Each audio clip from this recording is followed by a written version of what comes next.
All right, welcome back. Thank you for joining me again today. So today I'm going to be making some green tea matcha biscotti cookies in my trusty loving KitchenAid mixer, which I love and adore so very, very much. If you don't have one, worth the investment, just do it. Plus you can like hand them down to your kids, last for generations. So, side note, not sponsored by KitchenAid, by the way. Wish it was. Extra side note. So I'm going to be making these green tea biscotti cookies. They're pretty simple to make. The ingredients are very simple. Butter, sugar, flour, eggs, baking powder, and then of course, green tea matcha powder. So I have some on hand because I got addicted to matcha lattes with oat milk. So I bought some and we're making some at home. So now I'm going to use it to bake for the first time. And then since they're biscotti cookies, you know, the long slivers, they're great with slivered almonds. However, I don't have any slivered almonds, but I have a big pack of almonds. So I just threw some almonds into a food processor to chop them up, and I'm going to utilize those today instead of buying something new. So I can use what I have. So I'm going to go ahead and get started. So it starts off with the butter, softened of course, and since I don't know about you guys when it comes to baking, but I never remember to soften butter or put eggs at room temperature. So what did I do? I grated the butter. So I'm going to start by just throwing in the butter and the sugar to cream those together and get it going. Butter, sugar. Just gonna put it on low speed to kind of give it a mix together. Pick it up if you will. Go mad.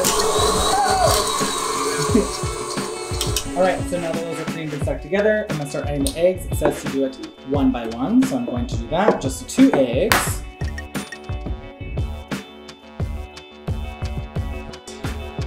Big number 2. And then I'm going to go ahead and add in the vanilla as well.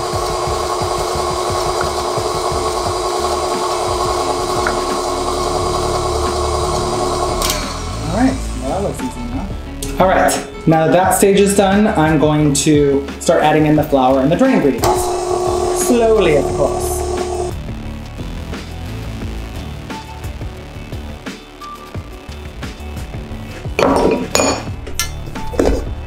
You can see it looks like a very dry dough overall, which makes me wonder if I forgot something.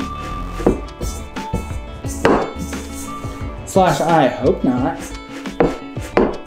No, it's forming. It's just a little more difficult than it looks. All right, now that that's mixed together, I'm just gonna put in the almonds and fold those together slightly. This is pretty dry dough overall, so I think it's probably gonna be better if you just get your hands in there and get dirty. All right.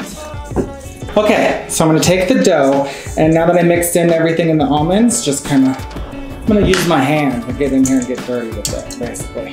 But it suggests taking it, putting it in your baking pan, and turning it into a log first.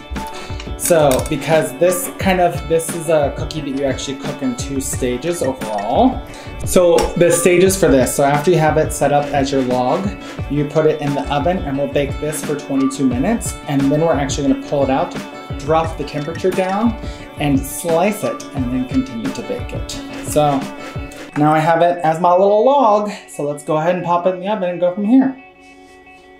Okay, now that I have pulled out, so I baked the log for 25 minutes in the oven, and now I've taken it out and I put it on a cooling rack so it can cool down. And now I'm supposed to take it and cut it into thin slices, do an egg wash and sugar on it, and then throw it back in the oven. However, I'm not gonna lie to you. I think you're about to see a recipe fail because this, remember how I mentioned how the dough was pretty dry? Well, here's the log. It's holding together, it's cool to the touch now. However, it is super crumbly and I'm not really convinced it's gonna cut right now. So we'll see how this goes. Serrated knife, like it says, cutting to about 1/2 inch squares or so. Okay, okay, that worked. I'm just going to go like super delicate as humanly possible, I guess. I mean, these cookies are crumbly. Yeah, this is, yeah, Okay. Sticking to the knife.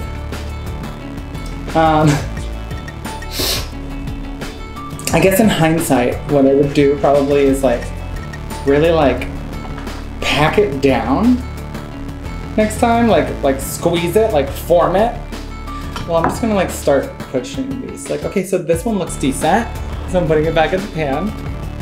This one looks like, I mean, it seems to be working. Okay. This one is like crumbly but alive. This one is like hanging on by a thread, but it's there. It's okay, maybe this will work, maybe. We're gonna keep going. I mean, regardless, like I'm not gonna like just throw this out. If anything, it's gonna be like a cookie crumble that I'm gonna eat. Okay.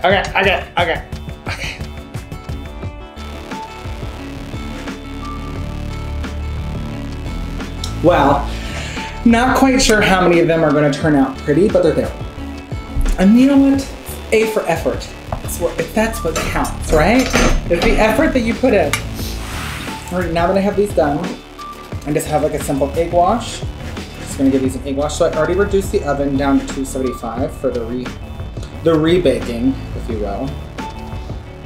So I'm just going to brush these babies. The sugar. This is when I feel like Emerald Lagasse. I'm like, BAM! BAM! BAM!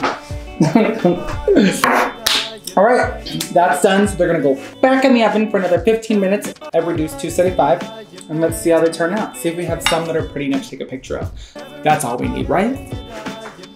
Should we talk about the fact that I just realized that the egg wash and sugaring, AKA the BAM, was supposed to happen on the log, not the cup?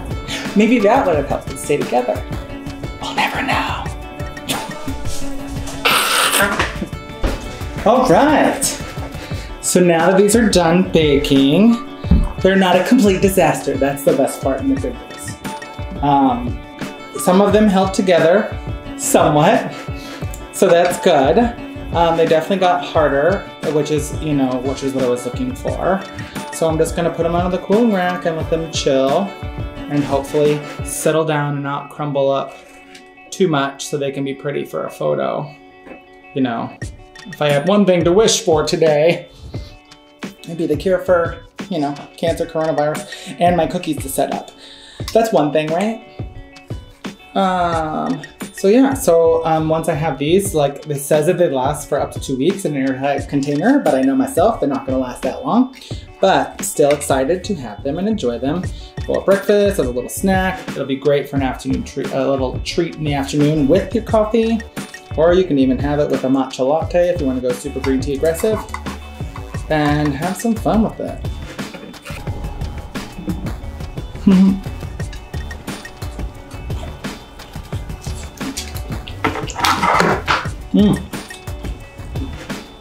So good.